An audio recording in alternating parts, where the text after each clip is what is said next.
2, 1 Victor, 2 Pax, Recon 1, over.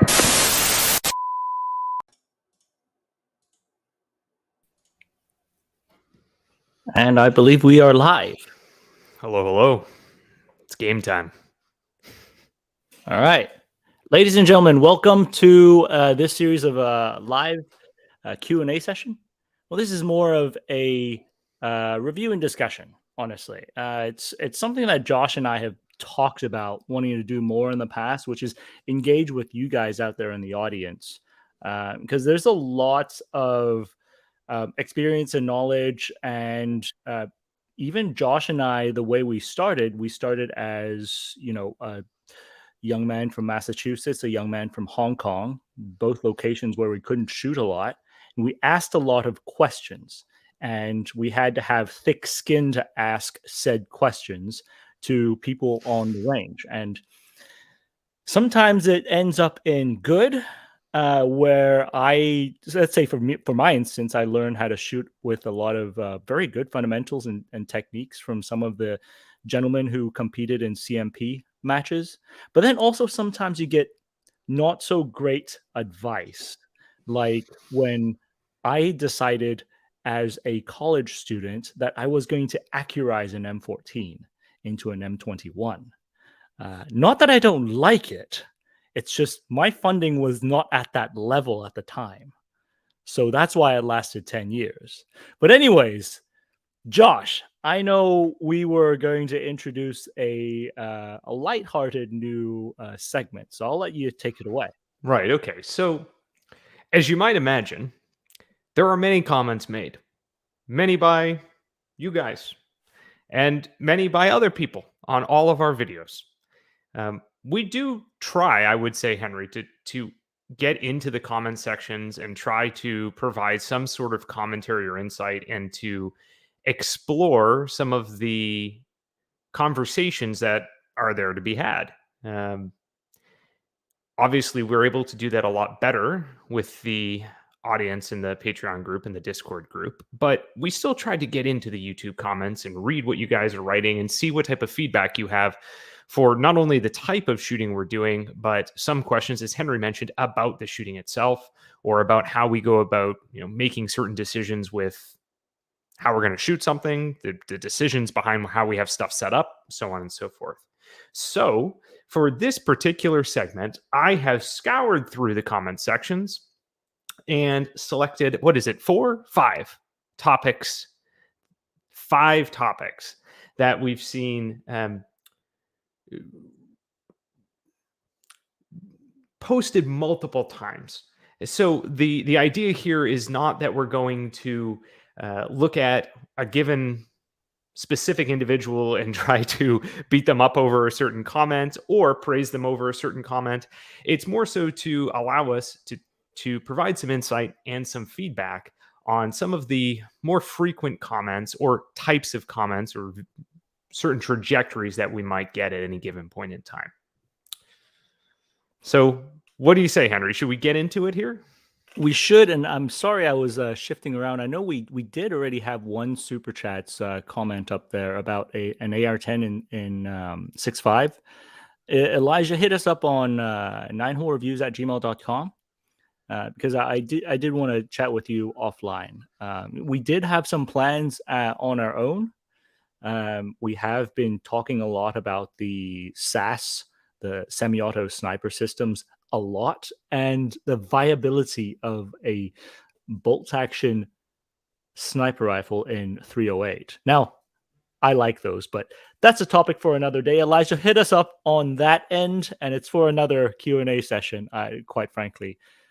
So are we ready for the what are we calling it? The insights from the internets. Anyways, a lot of these were compiled thanks to Josh. And so let's go. All right. So this comment came off of the AK accuracy competition video where we had the 10 different variants of the Kalashnikov platform. We shot them all for groups and ranked them, and then talked about the combat accuracy of the AK platform and the effectiveness, as well as some other points to consider if you're planning to, basically use an AK.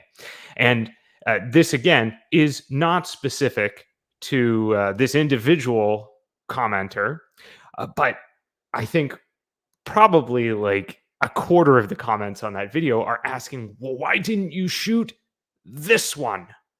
With Zastavas being up there. What were some of the other ones? The Baril being up there is one of the main ones. Even though we've shot it and patented it on the show before in its own video, we just didn't have it in inventory when we actually did the run. Yugos were up there. Why didn't you bring on a Yugo? And there were more. Everybody has their favorite AK. Well, I mean, you're right. Everybody does have their favorite AK. I don't know if I have my favorite AK, but I have AKs of interest, I would say, right? Like, I personally know that there's no way I'm going to get to shoot a North Korean Type 88. That's just impossible. Or a Chinese Type 97 or Type 95. It's just impossible for us to get. And a lot of times when we're doing compilation videos like that, you've got to understand the point of that video is not 100% to clock every single AK and say, this is exactly what every single Kalashnikov is supposed to do, can do, or whatever. Those are samples of one. Those are representations of their respective factories of one, right? So this is for us to get an idea of what could a Kalashnikov do. And I think for me personally, a lot of that stems back from again, shooting with a CMP crowd and then shooting with the early GWAT era military NCO crowd. You get a lot of AKs are no good past 100 meters, 200 meters. That was definitely a major thing. Yeah. On like when we were getting into shooting, that was one of the major components of, I would say, like lore or FUD lore or whatever you want to call it, like gun shop lore. It was like the AK is a really bad rifle because it is inaccurate. And you can't shoot it beyond like 100, 200 yards. And that's just obviously, like, we've learned over the years before even starting 9-hole how silly that line of thought or commentary is. But then as you get into actually getting the chance to shoot all of these different variants that we've been able to do on the show and seeing that all of them are, generally speaking, very effective with some minor caveats on, was it the RPK that was like crooked? Well, I mean, okay, Romanian manufacturing QC, right? And that's a huge rabbit hole to really run down. I mean, the Romanians are interesting. You should shoot it with the idea that what's a guy Chang from The Hangover is asking you, but did you die? Right? It won't kill you because they put their quality to the right locations to where it won't blow up and kill you. But the springs are kind of wonky. They could be a little crooked on the sights. The sight rails may not be perfectly put on. It's probably pretty gritty. The trigger is not ideal. But did you die? Which, when we shot the Wasser, it was not the worst grouping rifle, but easily, I was saying too, it's not the nicest ones to shoot. But then, because of that era of the lore of how terrible AKs were, and Josh and I really got into shooting. I started in the 2004 timeframe, and Josh, when 2008, 2009. Oh, so that was when you were. Oh, yeah, you're right. We bought the first AR receiver together. Yeah. You're together with Zaman. And back then, I remember Saigas were $199 from Academy, and that first Saiga that we showed on practical accuracy. In fact, the first practical accuracy video was a Saiga converted to an AK-103 that I'm actually not very proud of the conversion, which is why I went back and redid a new one to make it very exact. And We did that as the first practical accuracy because we knew there was a lot of lore of how inaccurate AKs were. But to be honest, your 3 MOA, 4 MOA will tag a target at 500 meters. Don't give away too much because there's another point of conversation in some of the other Okay. videos All right, or right. the Well, other comments I want to talk about related to that. right, yeah, but I mean that's really what we're getting at with the how practical accuracy was born in the first place, That's right. and why when we did comparing 10 Kalashnikovs, which 2 of them weren't really, well, one of them straight up, the Czech VZ58 was Right, straight just up straight not a isn't. Kalashnikov, Right. and the Galil Ace is like questionably kind of like this guy behind me. Just enough parts to make it considered a Kalashnikov, but not purely. But yeah, the idea was really to get a general idea across the field from these Kalashnikovs that we had on hand, what we could do. Right. But in fact, we did the M76 afterwards, which was Zastava. Mm-hmm. And so, it despite being an 8mm freight train launcher, it did pretty well, right? Yeah. I mean, it shot pretty well. Yeah. And I think, I mean, we've got more content talking about some of the downsides of some of these systems, but in reality, are Zastavas bad? Absolutely not. I mean, they've actually got a reputation of being one of the more accurate Kalashnikovs out there, with some pretty innovative design features to them. In fact, I do have a Kalashnikov, and I've got to give a shout out to my friend Zach, who works with Brandon Herrera. He's actually working on a Zastava M70 kit for me right now. So with the original barrel, and specifically we wanted to use one with the original barrel because we wanted to get an idea of how a period Zastava with the original barrel to the post-Yugoslav wars would have fared. But anyways, that's a topic for a different day, I suppose.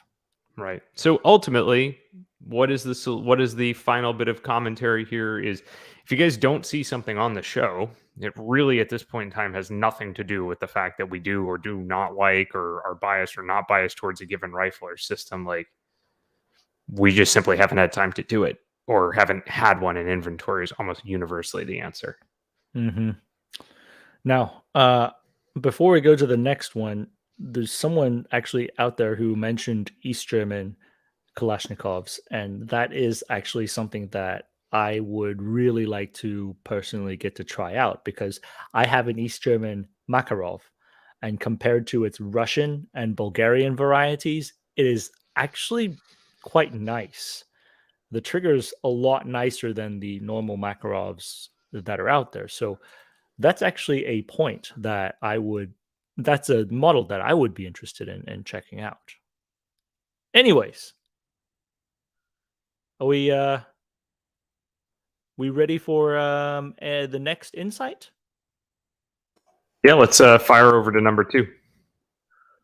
Okay, this is a little difficult to read. Let me read it out for you. I'm a bit torn on this. You're absolutely correct that the misses on the 800 target were the fault of shooting/spotting, not the platform. However, taking away those misses removes the error from the difficulty of shooting 7.62 by 5.1 at those longer ranges compared to the other calibers.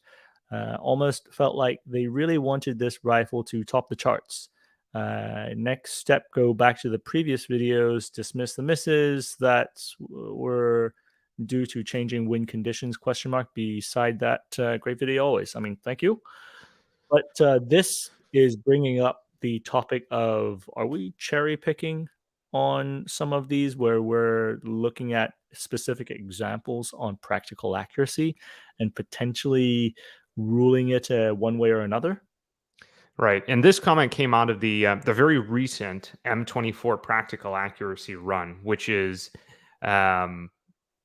where we had issues at about the 800-yard line because we had really nasty wind shifts, and we didn't realize that we were getting those nasty wind shifts.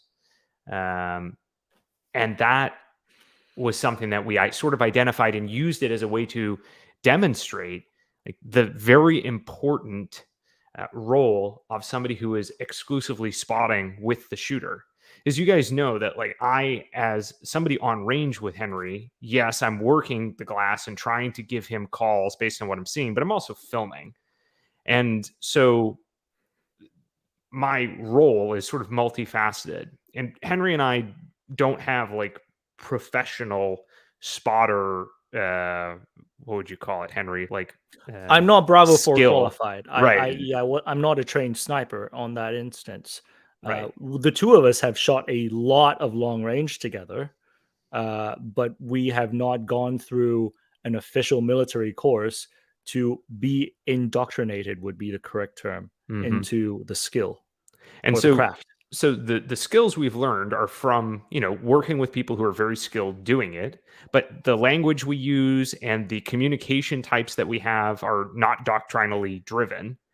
Not only that, but we routinely aren't shooting guns that are equipped with optics, or if they are equipped with optics, they're not necessarily mill optics. They might be any number of things. And so our ability to make wind calls in mills or to provide immediate corrections or commentary back and forth isn't a skill that we're like, super in depth on, to be honest. It's not something that we're like super trained together on. And we're definitely better, I would say, than we were when we started.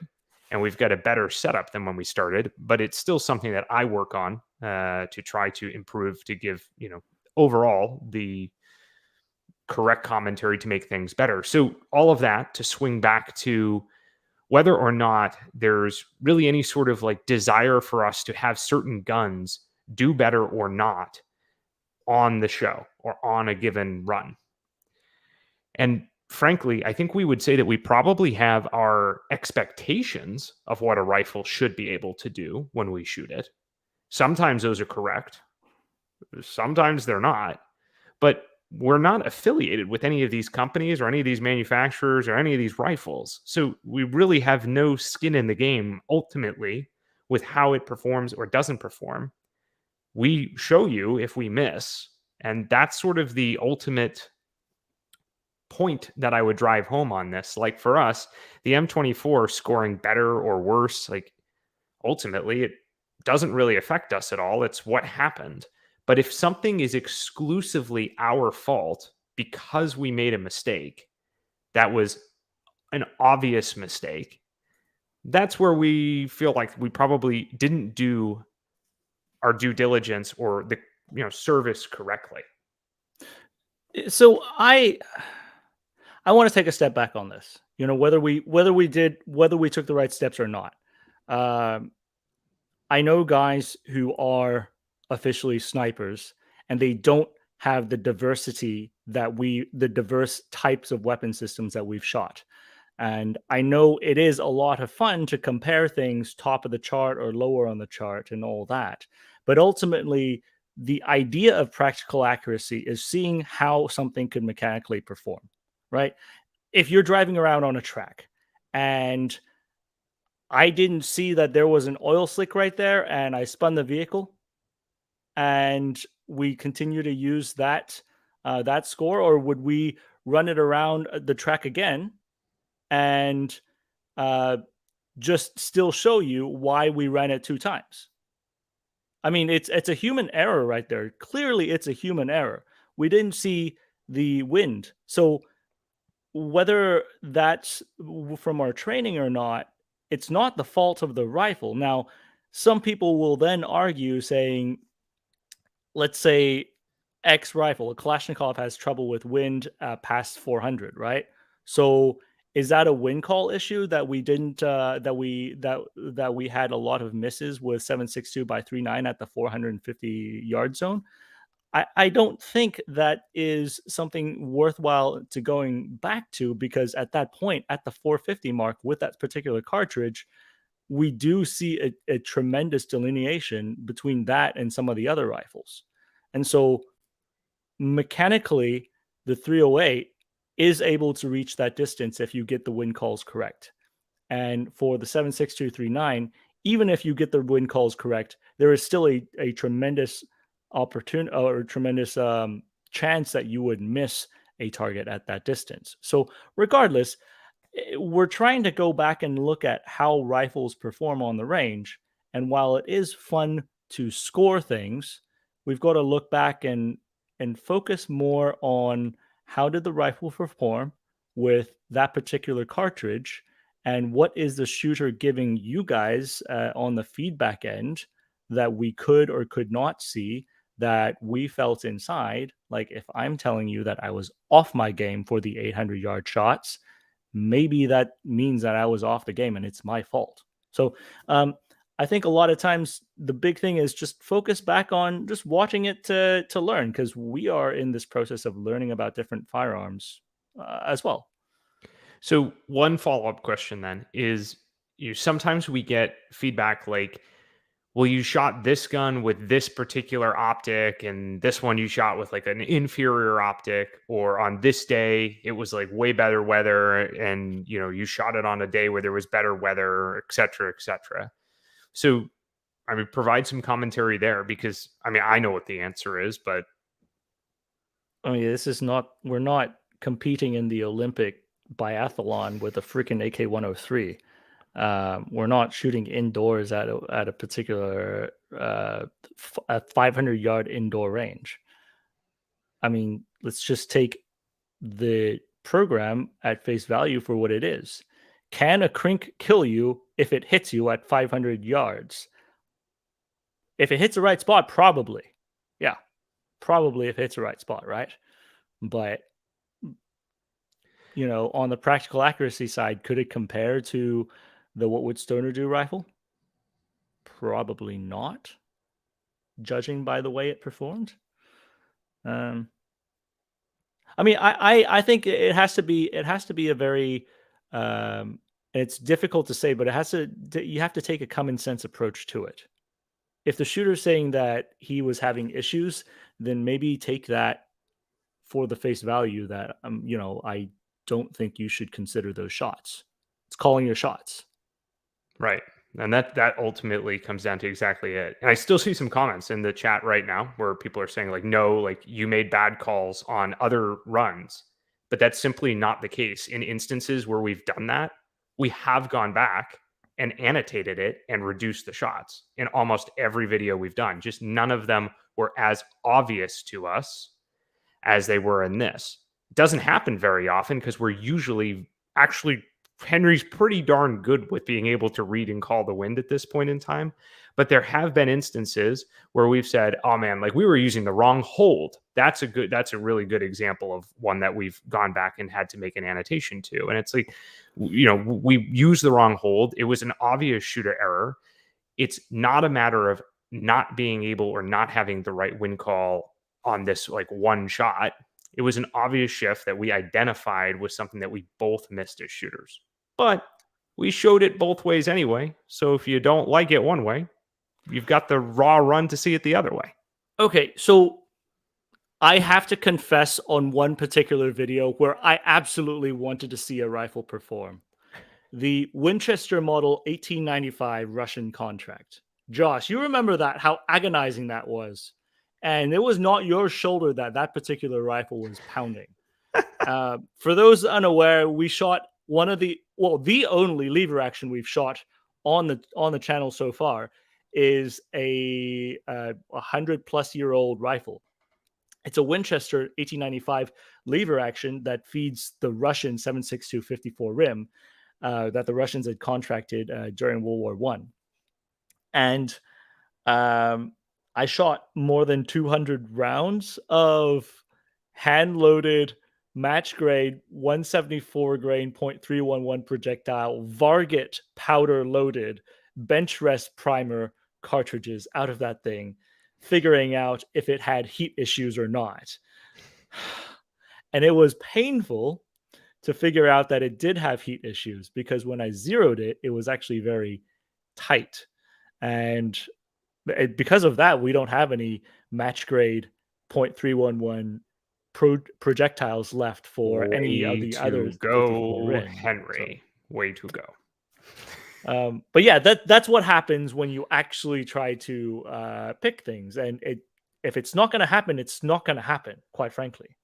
And in that case, it did not happen with 200 rounds, and we rarely shoot 200 rounds on the course. Yeah. I mean, there's have we ever done 200 rounds other than that one? That's the only one. That's the only one. Like I said, I mean, I have to confess that was the only one I had an emotional tie to that I really wanted to see succeed. Now I'm seeing a highlighted comment that's popped up. Would you be interested in doing a Gewehr 43? We would, but okay, so we've got a personally, I'm humbled and floored by the amount of generosity that's in the community for us to borrow rare rifles. I mean, a Gewehr 43 is no joke rare. But we're actually looking at working with Carl over at InRange on, he's got a G43 as well. And we're looking at doing some collaborations with them. It's just, I mean, right now, oh my gosh, I'm shipping like 4 rifles back to their owners this week. I just finished some of the paperwork that so we ship them back with thank you letters for when people loan us stuff. And tomorrow we're receiving 5. So, and that is basically the quota is that's going to push us all the way down to Q3, Q4 timeframe for filming and evaluation. So it's killing me that I would just say can't just say we yes. have like months of backlog at the moment. Yeah, and that's not that we're like, you know, as Henry said, all of these requests to, you know, shoot various guns and people offering them up. It's incredible, but it's also, you know, something we're trying to manage. Yeah, it's if I had 40 hours a day, that would be awesome. Which, you know, on submarines, I think they actually do 36-hour days. Regardless, it's not just what we're receiving though. It's also post-production, because post-production takes a long time. You've seen Practical actually started as a pretty light, you know, just shoot and drop it. That's it. Let you guys make its own conclusion initially. And so right now we've actually looked back and kind of felt that there were a few episodes that we didn't do the rifle justice because we didn't do good analyses on it. We've gone back and filmed some of those that we really wanted to see re-looked at, and done actual discussions on them. And so all that put together, the compilation, looking for footage on the research end, looking for actual research documents to put together, the post-production side is also taking a tremendous amount of time. But I wouldn't take it any other way, because I'm very happy with the quality of stuff that's being presented. And quality, I think, is the tenet of what we're trying to put out there for the channel. And just to lightly, before we get to the next one, yes, we have thought about shooting an M1D. Same thing. I mean, it's just, I'm trying to get a PSG one too. So, you know. Anyways, shall we go to the next? Yeah, on to number 3. Let's see. People keep on saying combat accuracy. Wouldn't everyone want like a more accurate rifle? Even the Russians with their constant modifications to modernize the AK. So this gets back into the conversation we were having on point number 1. At least you started to get into a little bit. And I mean, I think that the answer to this is there's a yes and a no to this, right? Like the idea or the concept of combat accuracy is something that you've probably taught me a lot about from your military background with respect to manufacturing and logistics, and then something that I can understand based on what I do in the civilian sector for manufacturing with respect to tolerances and what it takes to get a more accurate rifle or a more precise manufacturing process that then results in a more accurate rifle, and finding the balance between those particular areas and the ability to do mass productions. And you know, you've kind of hammered the point home to me and sort of taught me, I would say, the concept or the idea of 3 MOA is going to get you out to 500 on basically on C zones. Now, is your room for error less? Yes. Can you be even more effective with a more accurate rifle? Yes, of course. But is 3 MOA going to get you there? Yes. So if Gun Thoughts is in the chat,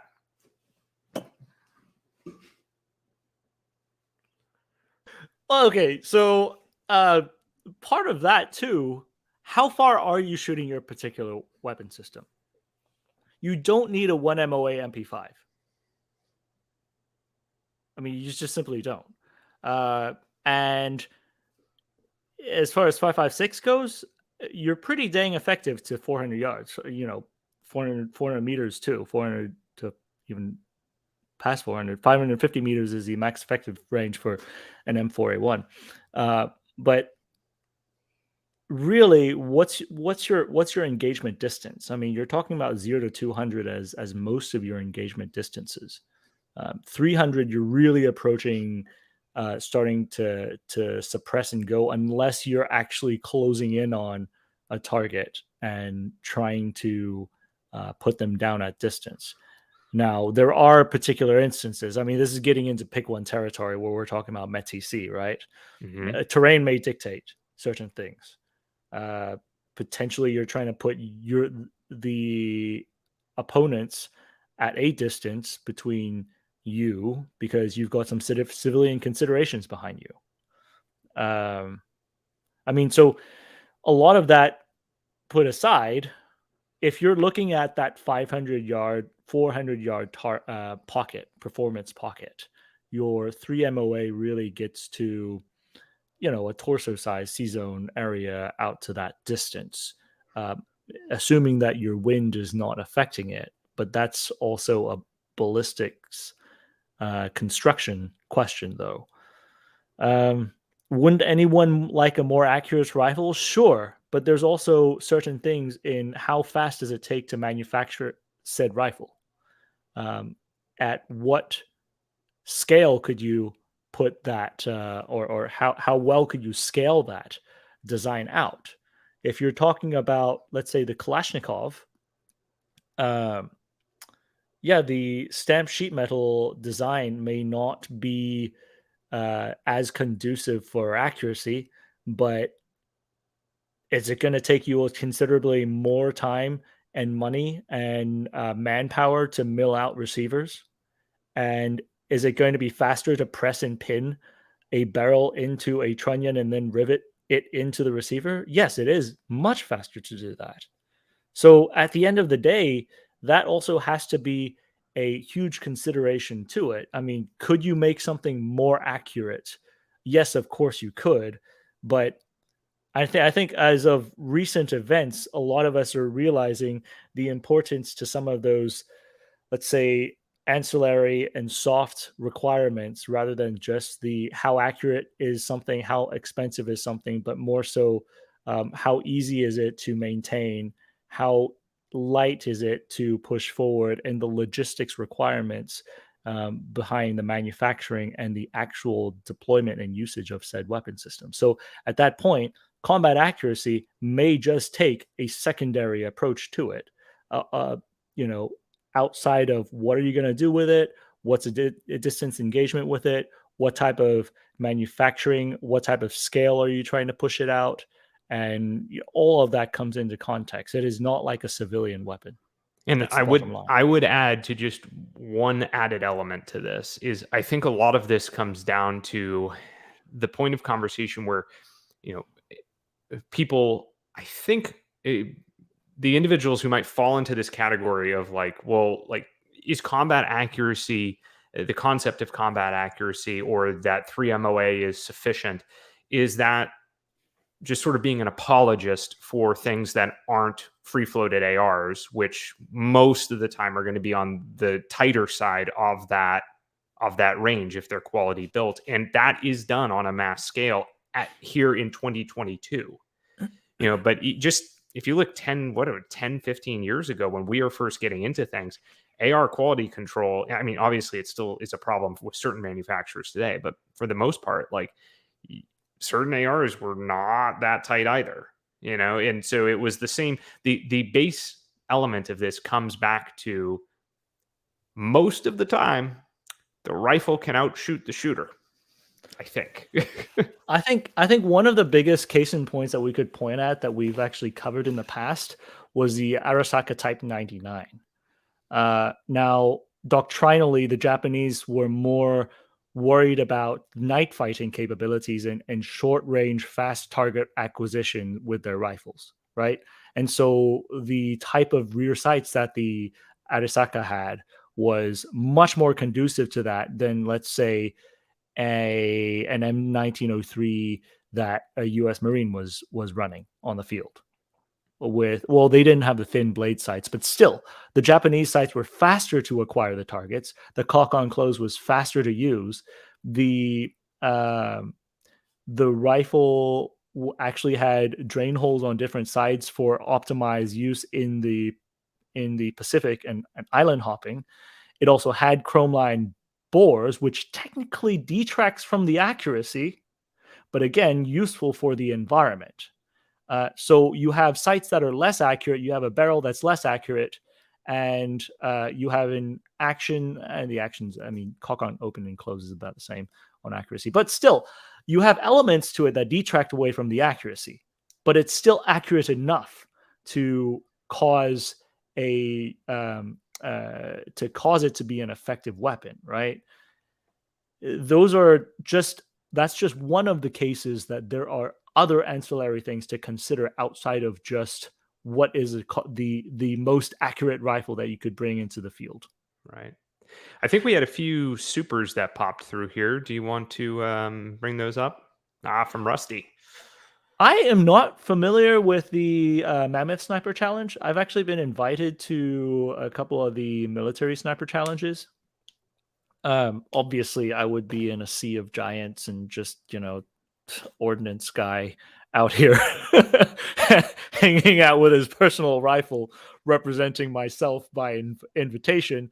But I think, honestly, the biggest problem, and you could probably attest to this because you're a GM, matches take a lot of time that, I mean, I've got kids at home I'm dealing with. I would stop that point of conversation or that line of it basically is, we have talked about wanting to go and shoot matches together for the last, since you came back from deployments, right? Mm-hmm. It's almost 7 years now.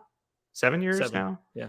7 years. But what it always amounts to is that the time that we would end up going and doing that, we almost always end up going and filming practical accuracy instead. And we have to. And frankly, match videos, I have not found a good way to make them interesting for people to watch.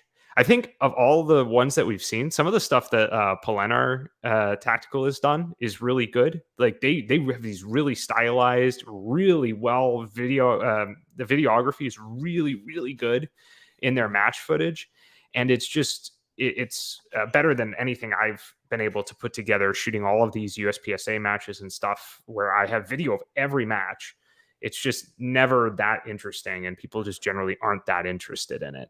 Well, on the topic of matches, the brutality matches that, we have had invitations to, I really want to go to one, really, really want to go to one. Again, it just comes down to, I am scraping the barrel to find time with my family. And quite frankly, I am trying to be with my kids more when they're young.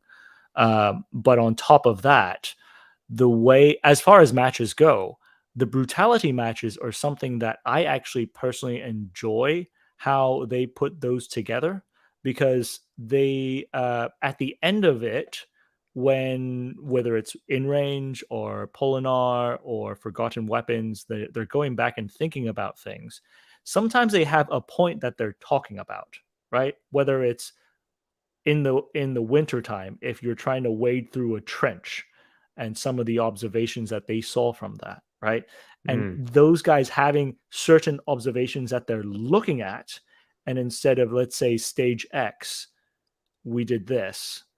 I think some of those are are some of the most interesting match videos that I've seen. And to your point, I think Giga and Mancha and Samo, they've been very good at trying to isolate certain observations that they see, whether it's on the match side or just on the range side. They're trying to delve into certain things, and there's a point to it, to the video, instead of just talking about the stage itself. And I think that makes some of the most interesting content. And final point there before we proceed is hopefully what we're going to try to be doing with the Speedway series, I know we want to talk more about that in a minute, is to induce some of the same challenges that you run into at a match or a timed event, and then be able to capture them with the best camera setups we have in the way we want to capture them and present them, and then being able to debrief and talk about what we saw on the run. So, and since we've actually, you guys don't know, but we've actually filmed what, 15 speedways so far? It's something like that, yeah. Something like that, yeah. So there, it's not just the few that have been out there. We still need to do post-production on a good amount of them. But I will say, Comblock boys, good luck on Speedway. Yeah. One more right here. I don't have any plans for Sharps. I would like to own one myself and shoot 1,000 because it's supposed to be a 1,000-yard buffalo rifle. I think it would be super cool. That would be so sick. The other one would be the Whitworth, but I would have to cast my own like angled projectiles, which, yeah. All right, let's take us on to number 4 here, yeah? All right, yeah. Oh. All right, so some of these I didn't even know like what Josh was throwing in here. I was actually the one who responded to this because I try not to be snippy on responding to comments, but every now and then you get stuff like this. But you wouldn't last a minute in combat. I mean, I did. I came home, so there's that. Okay, so I just wanted to put this in there because you get these comments all the time on like all of the videos. Our comment section isn't that bad, but inevitably everybody gets these. If you make a gun video on YouTube, there's like this comment exists and will be posted. But your response just cracked me up, and I was like, so I don't see. There's more to combat than just shooting. There's so much more to combat than just shooting. Well, before you get into that, because I know where you're going to go with this, and I think it's the correct way to address this as a more thought out response to something like this. We, I think, try really hard to represent ourselves as not that person. Like, I have a beard, but I don't have like the tactical beard. You don't have the tactical beard. We're not like, yeah, we have some videos running around with gear on because honestly, that is what we own and how we train. But in the base level, we try our best to not over-represent who we are and what our experiences are. I'm a competition guy. Henry's a practiced long-range shooter and somebody who's also happens to have immense experience within some of the realms of military logistics, so on and so forth. So take away where you were going to head with this particular answer. Okay. So I'm not sure which brand of Hollywood subscribes people to think that in combat you are shooting every single moment of it. But shooting is such a tiny sliver of what a soldier does. I mean, it's an important part. I mean, if you can shoot, that's very good as a soldier, and easily that's one of the skills that I'm better at than some of the other ones. I mean, and another one that I really practiced a lot on because of my personal hobbies on off-roading and basically being outdoors is navigation. And navigation is a big thing. I mean, they make jokes about lieutenants getting lost in the woods. Yeah. And one of my first gigs as a fresh officer, because the sergeant major back then who trained me knew that I was very interested, and I spent a lot of personal time doing a lot of long-range navigations. What do you call it? overland travels. And overland travel is not just an extended road trip, but actually going off road and pushing yourself, both your vehicle and yourself, with a compass and a map. So that's a big deal, is to get to somewhere. And then another thing is, can you use radios? Are you good on commo? Because it's not going to do anyone good if you could get to an objective and you can't radio anything in. You just start shooting. You're gonna be dead. And then how are you on physical fitness, right? And someone wrote, yeah, orienteering is the right word for civilian parlance for navigation. Land nav is what we call it. But I mean, there's so much more to it. And then on the planning side, logistically being able to prepare your men for X operations. Like famously in Black Hawk Down, they told the other soldiers to pull their night vision out, right? That's pretty bad. But there's a lot more to being in combat than just I can shoot very well, right? And I think a lot of people get really hung up on that one piece. But what we're doing, we're delving into different types of weapon systems out of our own interests, and how shooting techniques and refining different techniques, because again, it's our interest. And I think it's a big part of soldiering. It's not the only part of soldiering, but it shouldn't be the only thing that is equated with any type of combat. It should be a very well-rounded item, and that is one part of it. Mm-hmm. But anyways, I digress. This is a thank you, Bolando, for your contributions this evening. So let's see the next one. I think we had a few supers pop in. Do you want to throw those up before we get on to the last one? I saw a Polish flag somewhere up there. There we go. Full rifles on short range and speed course. Josh, you should cover the speed course. Talk about. All right, I'll talk about this then really briefly. I mean, yes, we have thought about it. We've also thought about modifying the close range course and sort of reintroducing it as a thing sometime this year. Frankly, we've opted to do the Speedway series instead, I think. I would say that for the most part, the rifles depends on what type of rifles we're talking about, but like 5.56 carbines are almost universally faster from what I've done over the years shooting matches and whatnot. I'm almost always faster with them, with the exception of depending on how tight ports and movements are, which is part of why we were considering reworking some of the speed course to introduce some of those elements to complicate things a bit. But again, a lot of that comes down to whether or not people are actually interested in seeing those particular types of things, because historically speaking, the speed course hasn't had the same level of interest as the long range courses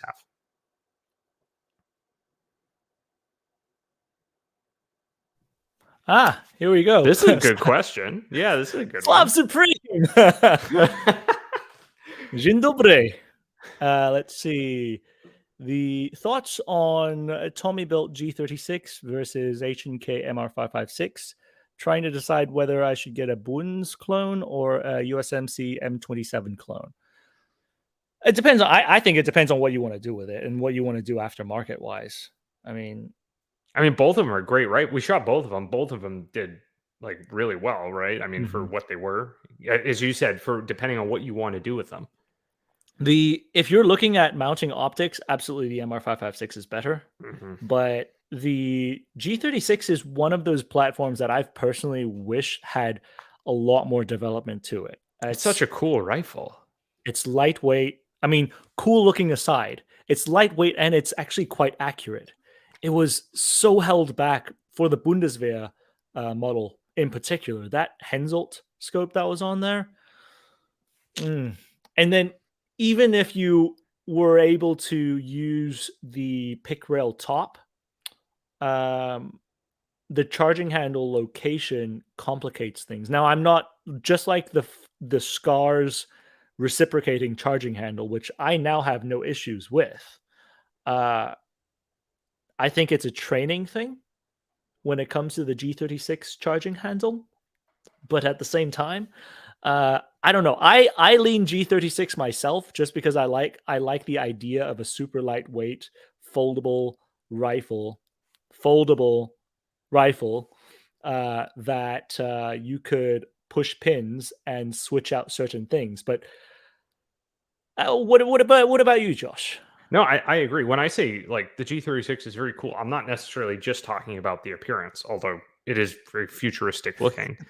I mean, I think the idea of having an ambidextrous or accessible charging handle on both sides was a very interesting, sort of ahead of its time almost design.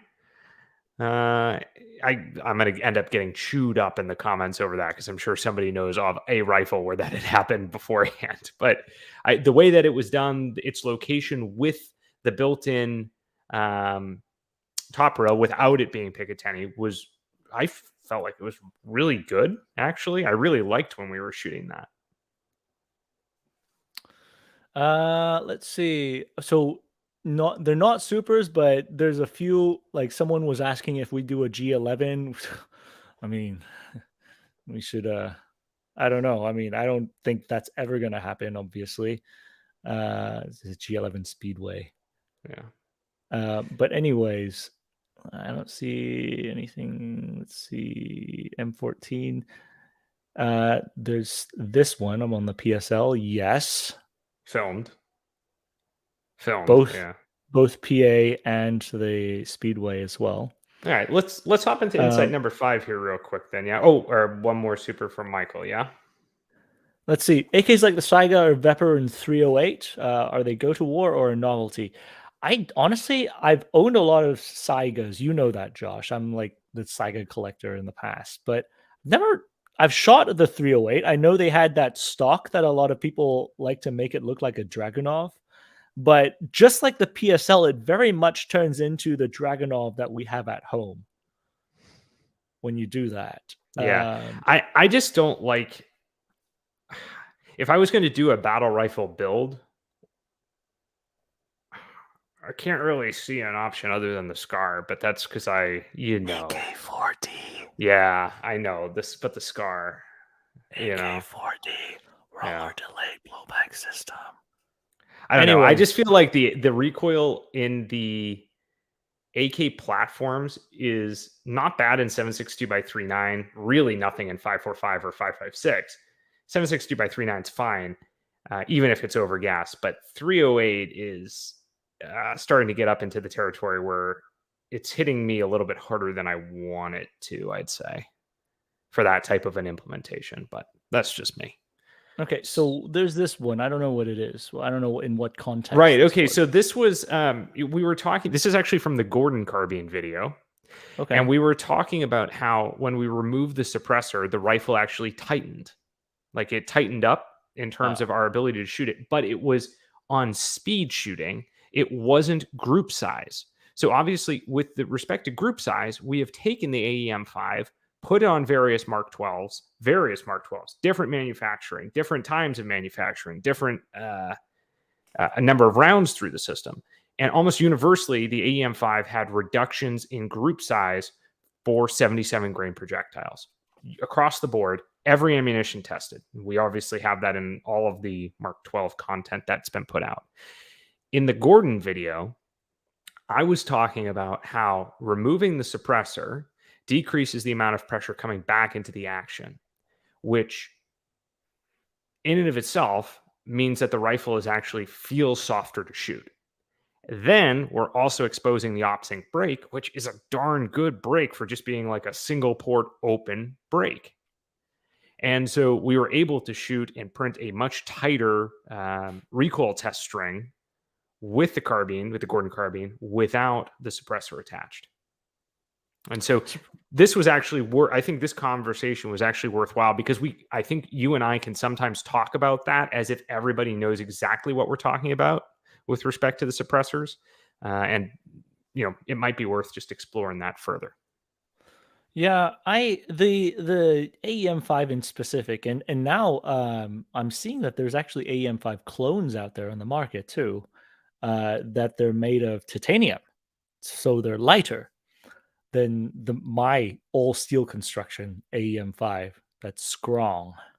But the system itself is, like Josh said, across the board. The AM5, I don't know if it's from the specific harmonics that it does to the barrels, but they seem to really tighten the groups. But the downside, as we've seen in the Speedway video, running the AEM5 that traps a significant amount of heat, especially if you're not running a suppressor wrap, and even if you are past the extra 20 rounds that you'll get through it, the AEM5 really gives you a lot of mirage.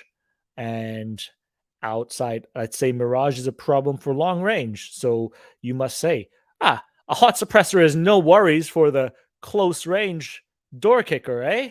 Well, you try to lay one of those on your lap accidentally, and you tell me the same thing afterwards. Regardless, heat is most definitely a thing that I don't think we had previously covered as much on suppressor talk, which I don't really want to go into more of the nitty gritty and give things away, but there is one particular suppressor that we're talking about down the road that actually did really well with heat. And it has some really interesting design characteristics that specifically was working with the heat mitigation. So that's that one. Let's see. There was also another one that popped up here. So yeah, okay. I mean, this is good. We did probably have we probably had a very detailed conversation of this in the Mark 12 Speedway video. It was in the optimized Mark 12 Speedway video. Mhm. And we went into a great level of detail. So if you're interested in this particular subject, I'd say that's a good resource to go watch the debrief on. But I think what I said was something to the effect of, in a gamer gun, you basically have your muzzle device, your extended length gas system, your lightened internals and tuned buffer system, and your optic that's able to reach 8 power, maybe 10 power with some of the new offerings out there. And the Mark 12 systems hit like pretty much all of those with the exception of the lightweight internals. Where you start to see the major differences is in the weight of the systems. The Mark 12 is heavy. It's a heavy rifle. At least the mottos. I mean, even with the carbon fiber handguards, I think they're reinforced, right? So you've got, and the full top rails, like they're not light. And the Harris bipods are heavy. So you get a lot more weight there, which aids in recoil. And conceptually, if I'm going to set the rifle up as some sort of precision based system or DM system of some sort, or SPR system, right? It's that help me on the distance. And on the gamer guns, they're generally more lightweight because you want to be able to move faster with them. I see the greatest variables in that area, your ability to move quickly with the guns, not in how they shoot. I actually think they shoot almost identically. Yeah, I think there's no free lunch. That's the bottom line.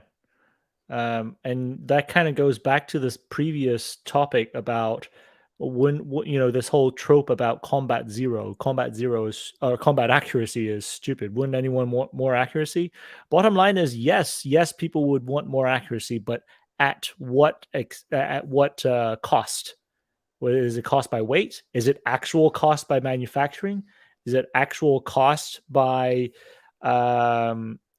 let's say accessibility or ammunition constraints? I mean, there's always some type of constraints that you just have to weigh it. And on that topic, somebody talks about there's a comment on the SCAR 20 that is relating to that. I can relate to this a little bit. The SCAR is a really interesting system in my opinion. And Josh, he's talking about SCAR 20 and 6.5. The SCAR is a really interesting thing where it is able to be accurate, lightweight, and low recoil at the same time. I mean, those are 3 points that are very difficult to hit on. Because let's look at my AK-4D. It's accurate. It's somewhat low recoil if I put a brake on it, most certainly. but it's most certainly not lightweight. I mean, that thing is a pig to lug around. Mm-hmm. So I mean, there's just so many different things that could skew that, but the Scar for some reason is able to balance those three. Now, people will complain about the reciprocating charging handle, whether you get the new one that is non-recip or the old one. I think the old one is trainable and there is value to a reciprocating charging handle. But, to each his own. Cool. How Let's about onto see. the Patreon question? We do have one Patreon question. Here we go. Right. For the Speedway series, is there any criteria for rifles? I'm guessing that will get featured in those episodes. I.e., is it limited to scope semi-autos that can reach out to 650/720, or will there be versions of guns with shorter and longer max practical engagement ranges? Bottom line is no, it is not limited to scoped or semi-autos. You've already seen the M24. We do have iron sights on Speedway. And we do have rifles that have trouble reaching out to 650/720. And we do have rifles that surprised both Josh and I that they were able to reach out to those distances and actually score the hits. So I think really we were flying with that pretty loose on what we were going to do. Basically, we wanted to see if something made sense or would be interesting to see pushed under speed. Because a lot of times the Speedway is an interesting thing in a sense that practical accuracy, I may not have to be on my best game that day to actually still ring out the accuracy on a rifle, because I could have the time in between to kind of rest up, collect my thoughts, think about what I'm going to do, really experiment with the mechanical accuracy of a system. But Speedway is a different story. I have to have my breakfast that morning. It's like you preparing for a competition. If you are unable to think clearly that day, you're not going to succeed in Speedway, and that would directly skew the exercise. And we've actually decided not to do Speedway in one particular day because of our condition, both of us. We're not at the mental state to really do Speedway that one particular day. So I think Speedway is an interesting thing that really brings out a lot of stresses to the shooter and particularly to the rifle as well that you don't see on practical accuracy normally. Yeah, I mean, I think what we did say is that we're going to try to limit the rifles we run on Speedway to those that ran decent to better than decent on the PA series. Like if something does bad on PA, where we realize that like either something's not perfectly right with the gear or the gun, or frankly we just can't seem to connect with it, we're probably not going to waste the ammo on Speedway, because Speedway is much harder than the PA runs. Much harder. So I will think say that's the only stipulation. Josh, you may know which rifle I'm talking about. There is one particular rifle that I pressed onto Speedway because I know people were going to be asking about it, and it did not do very well. Yeah. And we're still going to publish it because this is practical accuracy stuff. Okay, so let's see. This is a really good question, actually. He's about to build an AR-10, debating on whether he wants a 308 or 6.5 Creedmoor. Does he have to reload, or chambers less tight or more tight than a bolt action? I think both of those cartridges are good for your AR-10. I think the big thing is what are you going to do with it, right? And what is your logistics looking like? Is it easy or is it difficult for you to obtain 7.62 NATO or 6.5 Creedmoor, I would say? Let's say our friends over in Europe, it's significantly more difficult for them to obtain 6.5 Creedmoor. It also depends on, let's say, a lot of people like to say, yeah, the military should adopt 6.5 Creedmoor for everything. I disagree, because it is significantly more difficult in the military supply system currently as it is to supply 6.5 Creedmoor, because your machine guns are also all running 7.6251.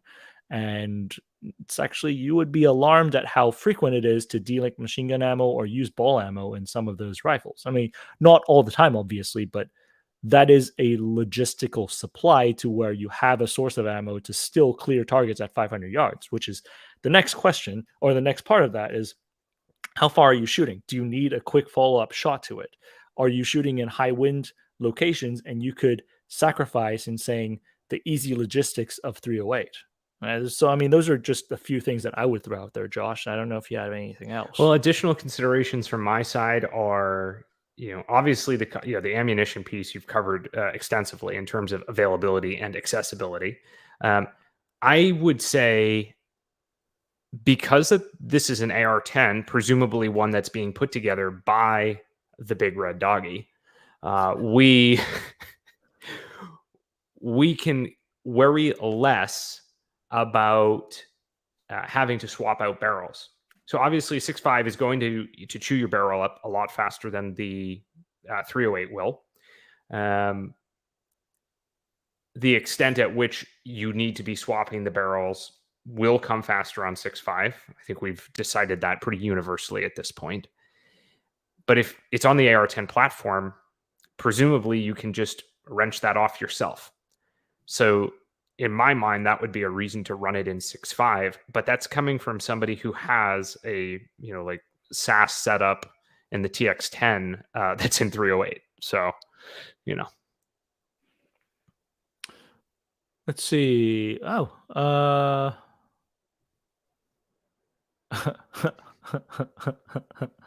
Zastava or Arsenal?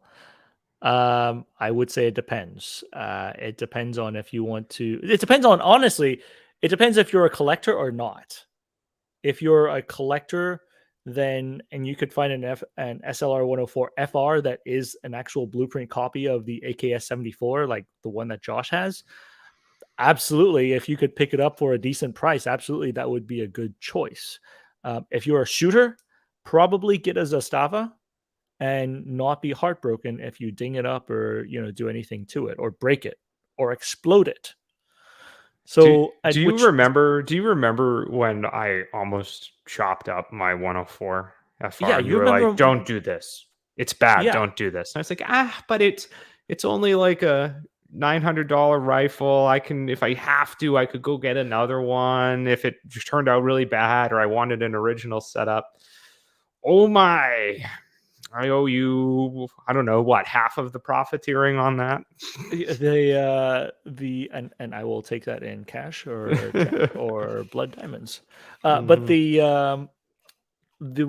AKs are a really interesting thing. I mean, same thing right now. If you're looking at the barrels that are out there, manufactured in the Radom factory, and to presumably similar in semi-auto specs to the Polish issued Vizor 96s. I mean, that's a pretty good deal because you're getting something very comparable to a service weapon to the blueprint. Same thing with your SLR 104 FR. That is a blueprint AKS 74. Now, the current Zastavas, I mean, there's nothing wrong with the Zastavas currently. They're not manufactured to the same specs as the old Zastavas, like the one that I'm having built, because I am interested in how the military configuration and the performance of the military weapon would have been or is from that era. But if purely you're thinking about shooting it, I mean, go with the one that makes economical sense. But if you're collecting, that is a very, very, very long rabbit hole to dive into at the AK Files, which you could promptly say hello to Rob Ski, who hangs out on the AK Files a lot. Let's see. Right underneath that, Mongo, drop us a note over email. Again, we talked about earlier. I mean, hats off and our gratitude to all the people who are opening their arsenals to us to test. It's quite incredible. But right now, I'm stacked to Q3 on stuff to do. But I mean, if you're in Houston, just drop us a note, and we're locals. Let's see. Oh, same guy wants a crink on the speedway again. That's just No. the We way got that one would turn out. from You Tennies. would be waving the crink around and have some of your lackeys to fire off some RPG 7s at the speedway targets and dust them all, and then you go home when your gold crink. Let's see. Oh, thank you. Yeah, I mean that does mean a lot. I mean, again, we say this all the time, but like without you guys, there really wouldn't be any point of us doing this. Okay, all right. Sorry. Zastavas do not have a reputation of exploding. That was just me saying stuff. I want to make it clear. Zastavas, of all the rifles, the AKs out there, do not have a reputation of exploding. Now, the old ones have a reputation of rusting if you're shooting corrosive ammo through them and not cleaning them. Yes, that is an issue. They also have a reputation of being carved up with blood carvings. That is a thing. I got one with those, but exploding is not an issue. Let's see. So this next one from T-Bar is interesting. I'd like to talk about it a little bit before we wrap up here. I know we're getting basically to the end of the session. Yeah. You are the king of the 10 power.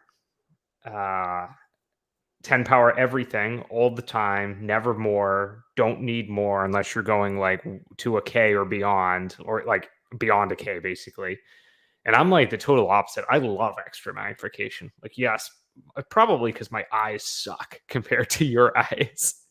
But I think that there is obviously there's points of diminishing return with your magnification, right? Like nowadays there's like 35 power stuff that's out there, or up to 35 power. That's the standard in PRS stuff.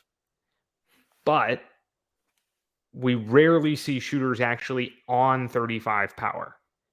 Usually, what, Henry, we've read or talked to some of these guys and they're saying like 16, 18 power is usually where they're at on, they're shooting much tighter targets in many instances, or some that are much harder to PID than what we're shooting at, which are usually really nice painted full flat targets that we know exactly where they are and we're not trying to move or go in and out of the optics on. Well, yeah, that's what it comes down to. I mean, what are you trying to do with it, right? I like 10x because I think 10x covers a lot of ground when you're shooting torso-sized targets out to 1,000. Now, is 10x the best for observation? Which, if you were a sniper, that would be your primary task, is to observe. Which, that's also a loaded question, because are you trying to area observe? You have better situational awareness. You have a wider field of view with less magnification. With 10x, you're able to spot. Let's say you're able to mill things out with your reticle, well enough to get a decent accuracy with your distance milling. By the way, using your mill dots, which mill dots are for distance judging instead of primarily using as holdover points, although you can obviously use them as holdover dots. And that's, a lot of those things come in play. I am used to using 10x because that is enough for me to observe a lot of the changes downrange that could affect my follow-on shot. And I also have a wider field of view. I also think glass quality matters. And I was also shooting at an era. Yeah, I was also shooting at an era to where glass quality is not as they were nowadays. And back then, no matter how much you get on magnification, your glass quality is not there to match that high magnification to get you that definition on your target. So then instead of seeing more, you end up shrinking your field of view. Now, that's changed, and a lot of people, like to use higher magnification to observe some of those changes. But I still think 10x is a pretty good, pretty decent range balance between seeing the target, seeing the environment, being able to hop back onto the environment after recoiling. And I mean, it's just enough. Now, closer than that, I like to dial down. If I'm shooting, let's say, 1 to 3, I prefer to use 4x, but that's a different story.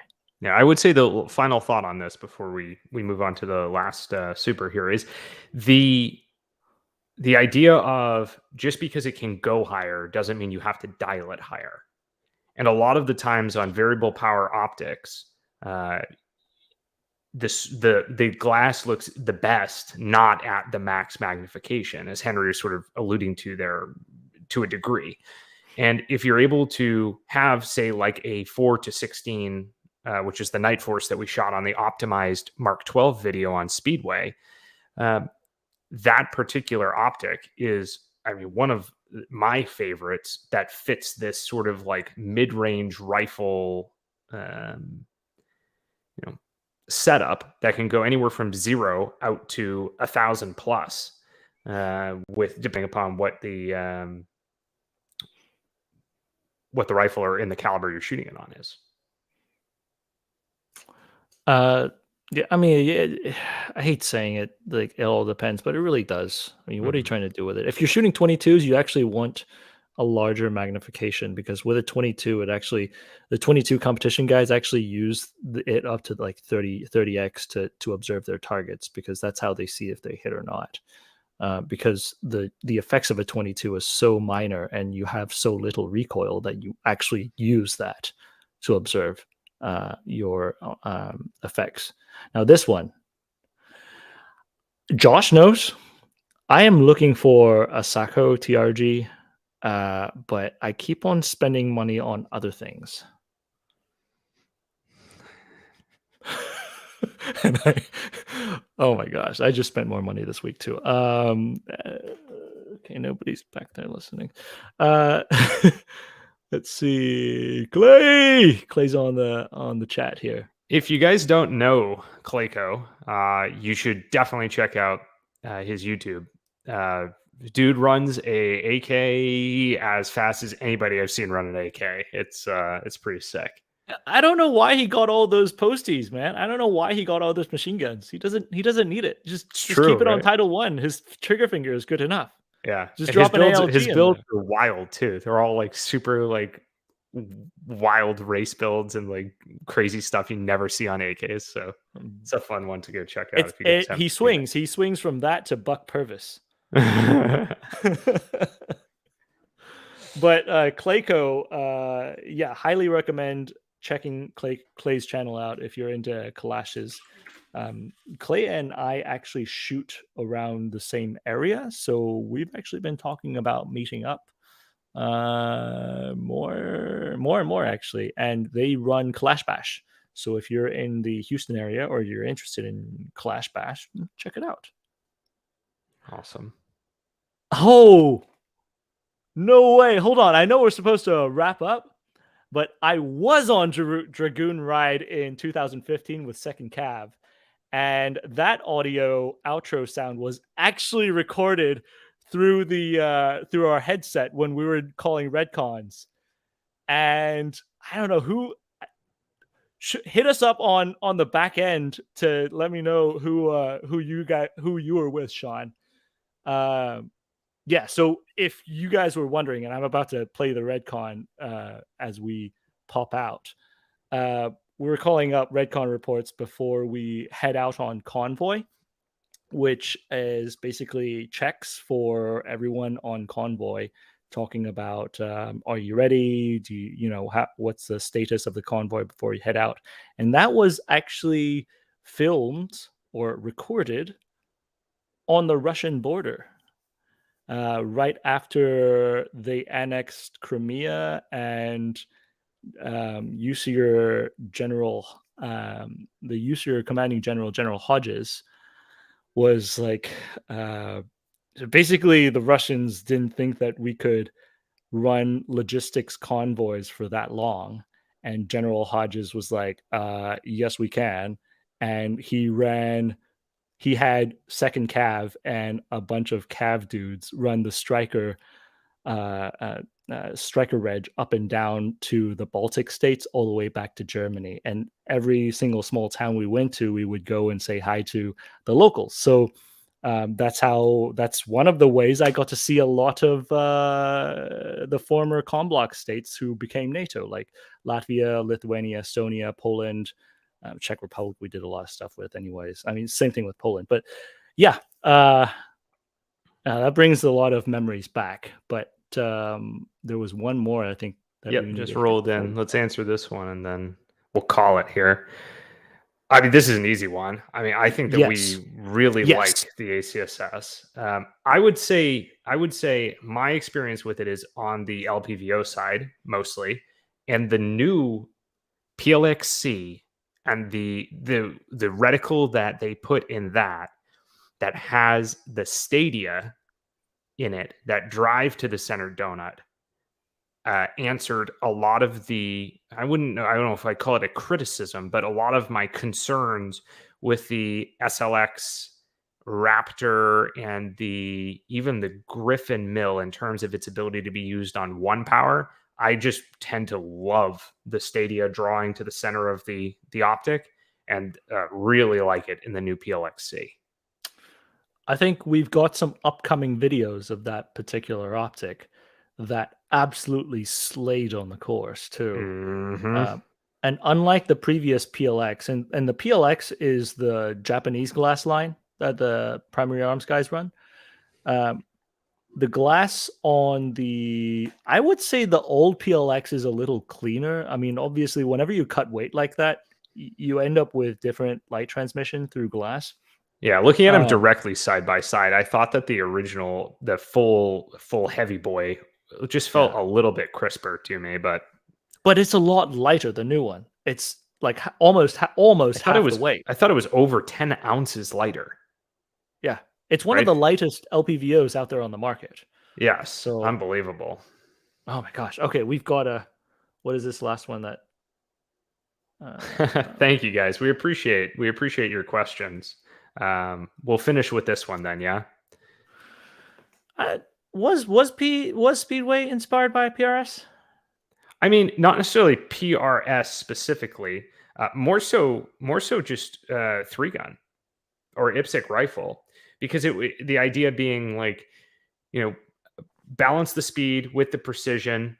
On PRS, there's more onus put on at least the types of matches I've watched on PRS. You have a limited number of rounds you can fire. Now, I'm not a PRS shooter, so I don't actually know. So someone double check me if you know if this is incorrect. But I've always seen like it's 10 targets, you have 10 shots. And if you miss one of the shots, you don't collect a hit on the target. So that's not necessarily what we are doing with respect to Speedway. If you miss on Speedway, you can keep shooting until you get it, which is more 3-gun inspired. And then pushing the performance, the optimized Mark 12 is going to be very, very hard to beat, in my opinion. Yeah. Very hard to beat.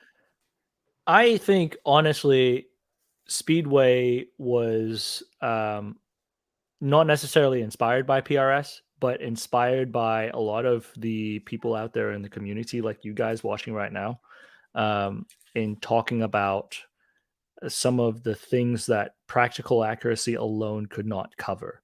So through the few years of running practical accuracy, we've identified some things that absolutely you don't see.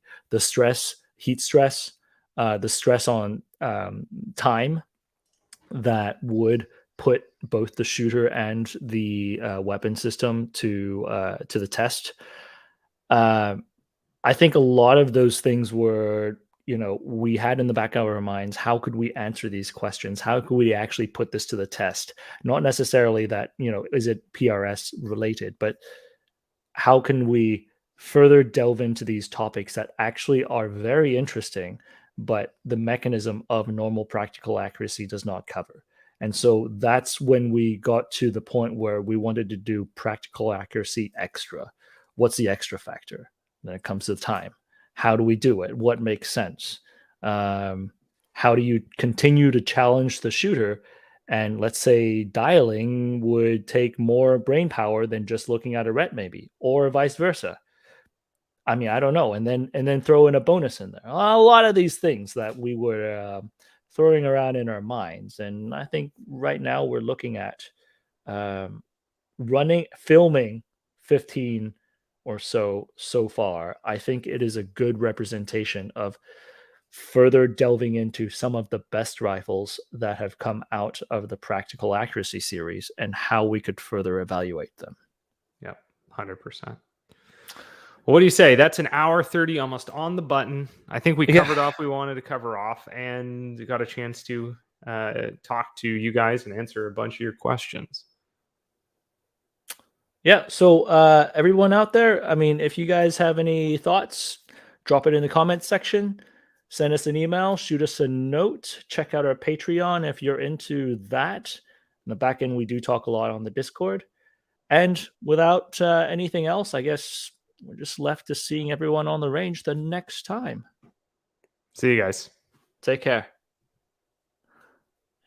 And 716 is Steel Knight 6, 4 Vic, 8 packs, Redcon 1, green to green. How copy, over? Steel Knight 6, this is 716, roger, over. 16, Steel Knight 1, 1 pack,